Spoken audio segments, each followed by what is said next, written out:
You know, there is this really fascinating quirk in human psychology, um, especially when it comes to the things we buy. Oh, absolutely, like aspirational buying. Exactly. Like we'll go out and purchase these heavy-duty waterproof hiking boots for some rugged mountain trip that we haven't even planned yet. Right. While, in reality, we spend like 99% of our time just walking on perfectly flat, paved city sidewalks. Yeah. We're basically just purchasing the potential for adventure. Yeah. We buy for the life we imagine, right? Not necessarily the life we're actively living. Yeah. It's kind of a way of keeping our options open, sort of an insurance policy against the mundane routine of the daily grind. Which brings us perfectly to our topic for today's deep dive. We are looking at a detailed 2026 review of the Honda ADV 160.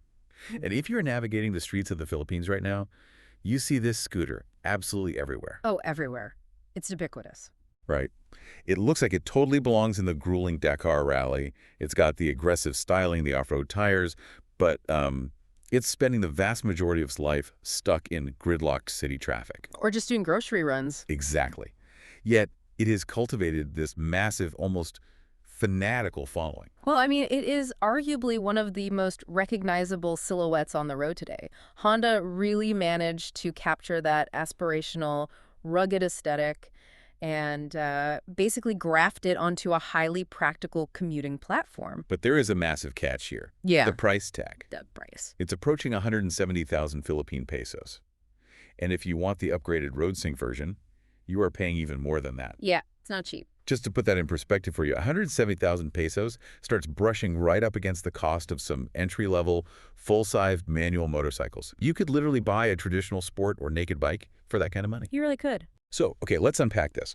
The core tension we need to resolve today is whether this premium scooter actually justifies that massive investment. Or, if buyers are simply handing over extra cash just to get that rugged adventure bike look. Right. And to truly understand the value proposition here, we really have to strip away the muscular body panels and look closely at the underlying engineering. Or past the marketing. Exactly. We need to measure how this machine handles the unglamorous, often brutal realities of daily riding, rather than, the fantasy of crossing a desert. Right.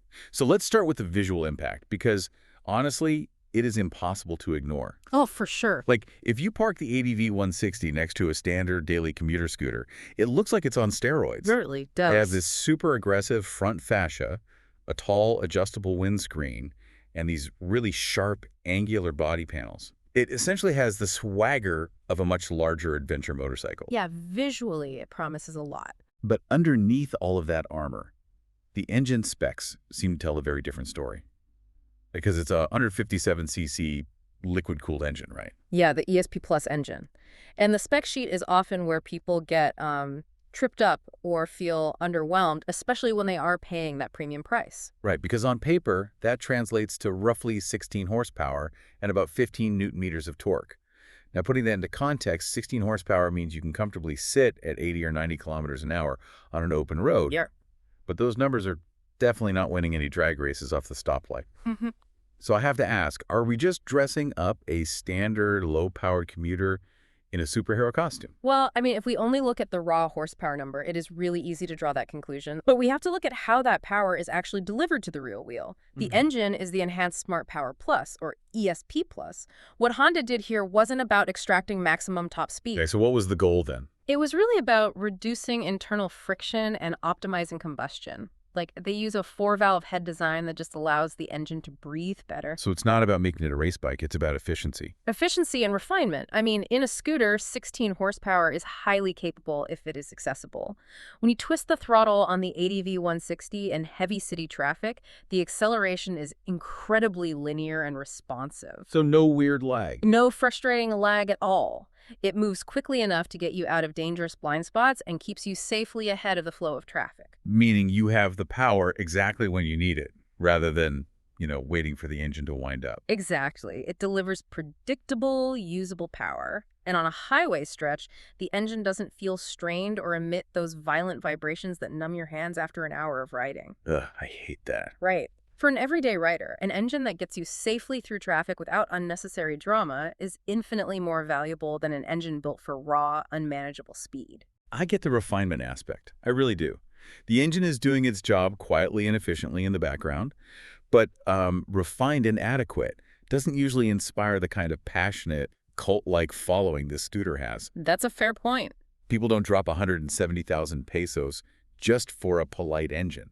There has to be a mechanical reason why people swear by this specific model over its cheaper siblings. Well, the true secret weapon of the ADV 160 has nothing to do with the engine. Okay. The component that separates it from the rest of the market, and the primary reason riders become so fiercely loyal to it, is the Showa suspension setup. Ah, right. So let's talk about the environment this suspension is forced to deal with.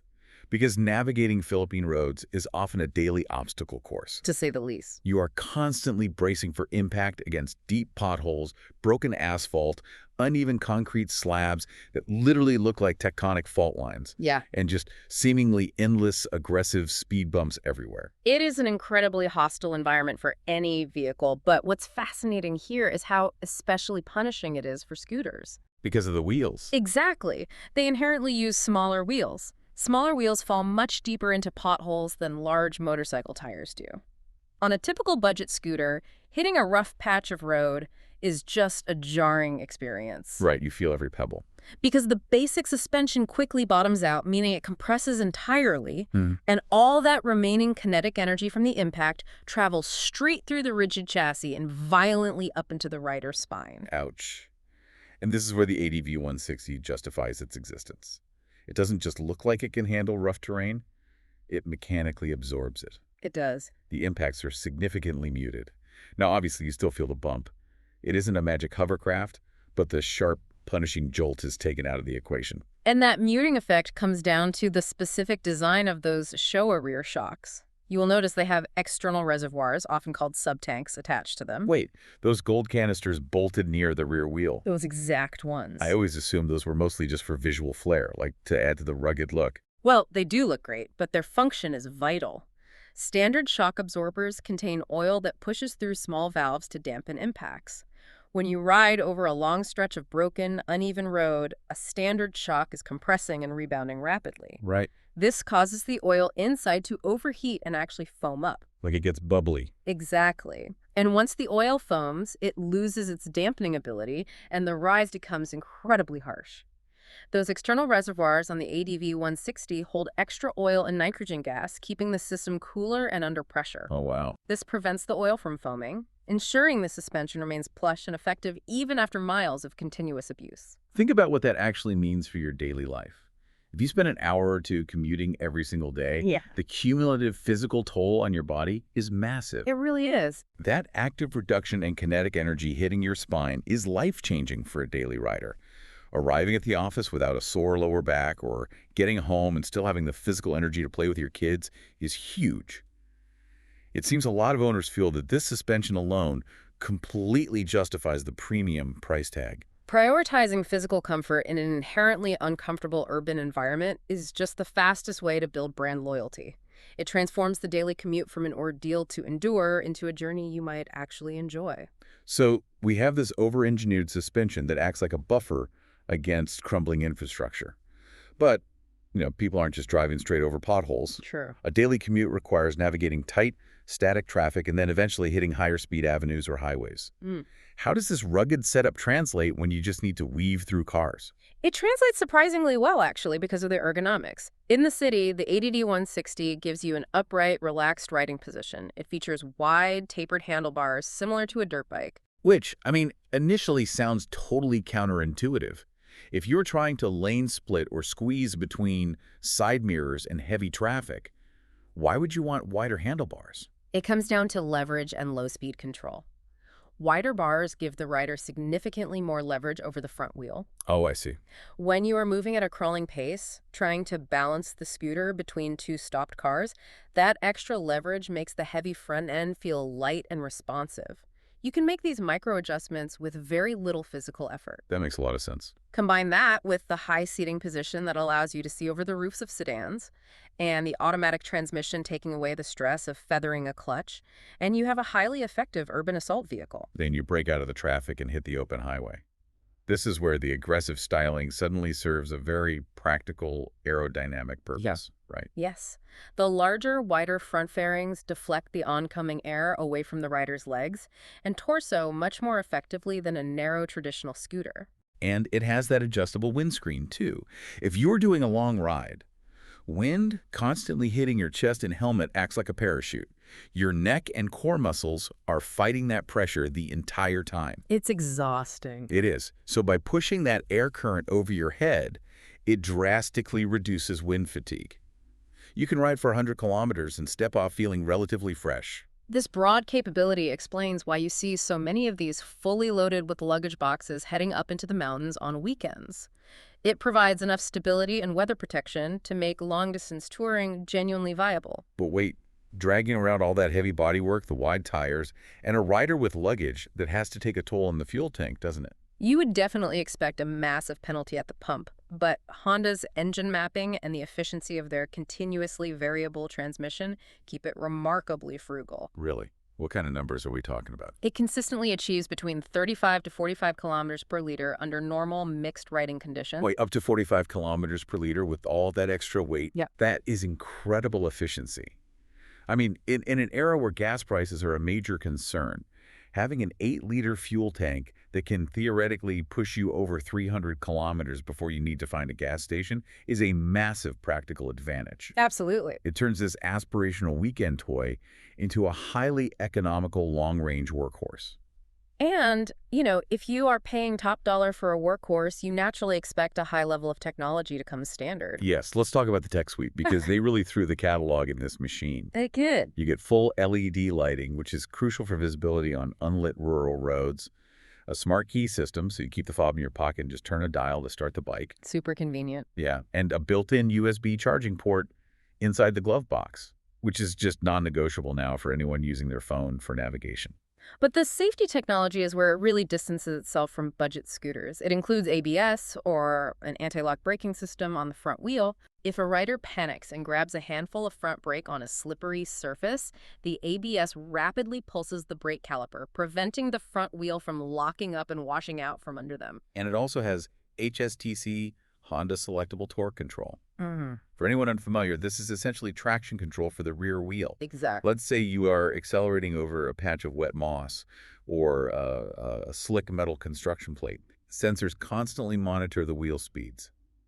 If the computer detects the rear wheel suddenly spinning faster than the front wheel, meaning it has lost grip, it instantly cuts fuel delivery to the engine for a fraction of a second. It's remarkably fast. Yeah, it stops the tire from spinning and allows it to regain traction, completely preventing a dangerous slide. Having ABS and HSTC working together provides an electronic safety net that historically was reserved for large displacement, expensive touring motorcycles. Bringing that tech down to a 160cc commuter adds immense value. We also have to mention the cargo space. The underseat storage is massive, almost 30 liters. It's huge. You can swallow a full-face helmet or easily pack a rain suit, a thick jacket, and a few bags of groceries. But what really cements its premium status is the upgraded Road Sync version. Ah, yes. The Road Sync variant replaces the standard digital dashboard with a full TFT display. A thin film transistor display. Basically, instead of an old-school calculator screen, you get a vibrant, high-contrast, full-color digital screen. Much better. The biggest advantage of TFT is that it remains highly legible, even under glaring, direct midday sunlight, which is a really common issue with basic LCD screens. And as the name suggests, it adds smartphone connectivity. By linking your phone via Bluetooth, you can manage turn-by-turn navigation, see incoming caller IDs, and control your music or intercom directly using toggle switches on the left handlebar. So convenient. You never have to take your hands off the grips or your eyes off the road to look down at a phone mount. Hearing all these systems working together, the terrain-absorbing suspension, the aerodynamic wind protection, the fuel efficiency, the massive storage, and the electronic safety nets, it perfectly explains why this is essentially the crossover SUV of the scooter world. That's a great way to put it. It gives you the rugged, go-anywhere aesthetic, but underneath, it is completely engineered for extreme urban practicality. The crossover SUV analogy is spot on. It is a masterclass in blending the aspirational aesthetic of an adventure vehicle with the grounded, daily utility required by modern commuters. But, okay, we have spent a lot of time praising this machine. No vehicle is flawless. No, definitely not. We have to confront the real-world drawbacks because this scooter is not for everyone. Here's where it gets really interesting. Let's talk about the elephant in the room regarding that adventure styling. The styling definitely writes checks that the chassis cannot cash. The visual language screams that it is ready to tackle muddy trails and jump over logs. It handles gravel roads and hard-packed dirt trails just fine, but fundamentally it is still a scooter with a belt-driven CVT and relatively low ground clearance. It is not a dirt bike. Yeah, if you try to take this on a serious enduro trail, you're going to damage the underbelly and likely get stuck. The suspension is optimized for rough pavement, not actual off-roading. Exactly. Then there are the physical drawbacks of that rugged, muscular design. All that heavy-duty plastic and complex suspension adds up. This scooter tips the scales at over 133 kilograms. And you feel that weight immediately during low-speed maneuvering? Oh, for sure. Try to back a 133-kilogram scooter uphill out of a slanted parking space requires real physical effort. It does not flick around with the effortless ease of a tiny 100-kilogram budget commuter. Tied directly to that larger physical presence is the seat height. Sitting at 780 millimeters, the seat is relatively tall for a scooter. Yeah, it's pretty high up. When you combine a heavier vehicle with a taller saddle, it inherently raises the center of gravity. Which can be highly intimidating for shorter riders. If you are in stop-and-go traffic and you can only get your tiptoes on the ground, holding up that top-heavy 133 kilograms becomes a really stressful balancing act. A rider needs to be confident in their footing. Absolutely. And this brings us right back to the central issue, the price. At roughly 170,000 pesos, you are making a serious financial commitment. This is where understanding the broader market becomes crucial. If a rider's primary goal is simply basic economical transportation getting from point A to point B without walking, there are vastly cheaper scooters that do the job perfectly well. And if your priority is raw speed or aggressive cornering, there are better options in the exact same price bracket. Right. The Yamaha Aerox offers a slightly lower, more traditional maxi scooter feel that is great for smooth highways. Yeah, the NMAG is super smooth. The Yamaha Aerox is lighter and built for aggressive, sporty street riding, or if you love the rugged look but have a tighter budget. The SYM ADX offers similar adventure styling for less money. The ADV 160 is an expensive way to buy basic utility, and it is the wrong tool if you want a track day sports scooter. Its premium price only makes sense if you demand its specific combination of rugged durability, advanced safety tech, and suspension comfort. So weighing the plush Showa suspension, the aerodynamic comfort, and the safety electronics against the hefty weight, the tall seat, and the premium price tag, how does the final verdict in the review shake out? In the comprehensive breakdown, it earns an overall score of 8.9 out of 10. That's a solid score. It is. It pulls massive 9.5s in both design and comfort. It grabs an 8.5 for performance and a 9 for features. But very tellingly, the lowest mark it receives is an 8 out of 10 for value for money. Which perfectly encapsulates everything we have unpacked today. It is an exceptional, over-engineered machine, but you are undeniably paying a steep tax for that excellence. You really are. For anyone navigating this purchase, the conclusion is pretty clear. It sets the benchmark for a premium, well-rounded scooter. It is not the fastest in a straight line. It is far from the cheapest. But it manages to absorb the worst parts of a daily commute while offering the safety and comfort of a much larger touring motorcycle. It successfully bridges the gap between harsh reality and aspirational design. But as we look at the explosive popularity of these premium, adventure-styled scooters, it raises a deeper question about modern commuting. Oh, what's that? Are we as consumers willing to pay a heavy premium simply for the capability of an adventure, even knowing that the vast majority of our time will be spent fighting through city traffic? Think about the physical toll of your own daily journeys.